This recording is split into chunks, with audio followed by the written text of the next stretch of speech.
Samajwadi party के नेता और उत्तर प्रदेश के पूर्व सीएम अखिलेश यादव ने सपा नेता स्वामी प्रसाद मौर्य और अपना दल कमेरावादी पल्लवी पटेल के सवालों पर प्रतिक्रिया दी है। इस दौरान उन्होंने पल्लवी पटेल से अहम अपील भी की है। अखिलेश ने कहा कि स्वामी प्रसाद मौर्य के सवाल पर कहा कि यह सवाल जो पूछा जा रहा है वो अपनी पार्टी में बातचीत कर उसका समाधान निकाल लेंगे और उससे बड़ा मुद्दा किसानों का है।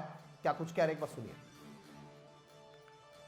इस्तीफा दिया है, उनका आरोप है कि आपके ही पार्टी के कुछ कार्यकर्ताओं के हाथ। देखिए, ये जो सवाल आप पूछ रहे हैं इस पे पार्टी के अंदर बातचीत हो जाएगी और उसका समाधान भी निकल जाएगा। इससे भी ज्यादा महत्वपूर्ण ये है कि पूरा किसान आंदोलन कर रहा है और पूरा देश का किसान भारतीय जनता पार्टी से जानना चाहता है कि जिन्होंने ये सपना दिखाया था कि आय दोगुनी हो जाएगी और अभी जब भारत रत्न दिया स्वामीनाथन जी को और देश के हमारे किसानों के नेता चौधरी चरण सिंह जी को, उससे किसानों की उम्मीद और बढ़ गई कि सरकार उनकी सुनवाई करेगी, एमएसपी देगी, एमएसपी के लिए कोई कानून बनाएगी। लेकिन जिस तरह सरकार का व्यवहार है, कीलें लगा देना, अगर वो निकल रहे हैं तो रोकने के लिए तमाम चीजों का इंतजाम कर देना, प्रशासन पूरी तरीके से पुलिस लगा करके आंसू गैस गोले चला करके उन्हें रोकना चाहती है।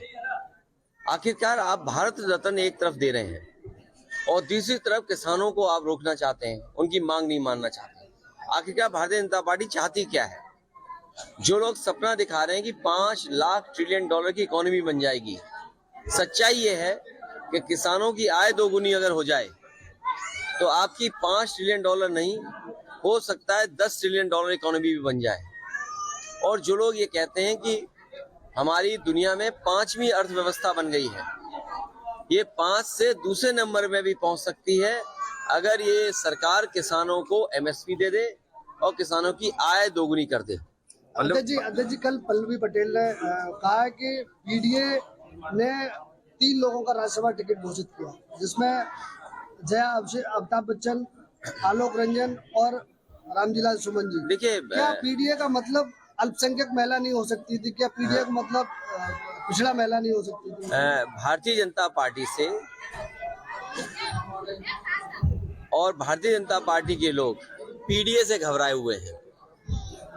भारतीय जनता पार्टी के लोग पीडीए से घबराए हुए हैं। जहां तक हमारे सहयोगी दल की बात है, मैं उम्मीद करता हूं कि पीडीए की लड़ाई को वो मजबूत करेंगे।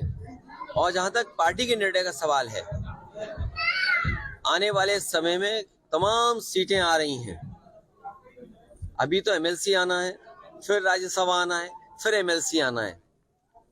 तो ये पीडीए की लड़ाई कहाँ कमजोर हो रही है? लेकिन पल्लवी पटेल ने तो आपको पीडीए का वोट नहीं करेंगे। देखिए, पीडीए का साथ आना, पीडीए के साथ सबको एक साथ लग जाना, ये बड़ी लड़ाई है और ये बड़ी लड़ाई कोई आसानी से नहीं जीती जा सकती है।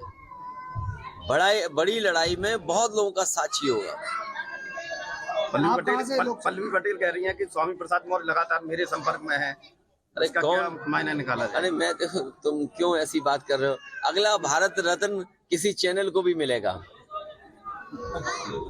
जी, मैनपुरी में लगातार अभी कुछ दिनों से सांड के हमलों में 5 किसानों की मौत हुई। मैं अपने पत्रकार साथियों से कहूंगा, अगर अब वो बजट पढ़ेंगे तो इन सरकार ने मुख्यमंत्री योजना चलाई है जिसमें रखवाली करना चाहते हैं किसानों के खेतों की। मुख्यमंत्री खेत सुरक्षा योजना, अगर कोई इसको अनकोड करे, मुख्यमंत्री खेत सुरक्षा यही है कि सांडों से सुरक्षा करना, तो 50 करोड़ में सांड से कैसे सुरक्षा हो जाएगी? और फिर पूरे उत्तर प्रदेश में कोई दिन नहीं जाता है जिस दिन इन जानवरों की वजह से किसी की जान न जा रही हो। ये सवाल कई बार विधानसभा में उठाए, लेकिन सरकार इस समस्या का समाधान नहीं ढूंढ रही है।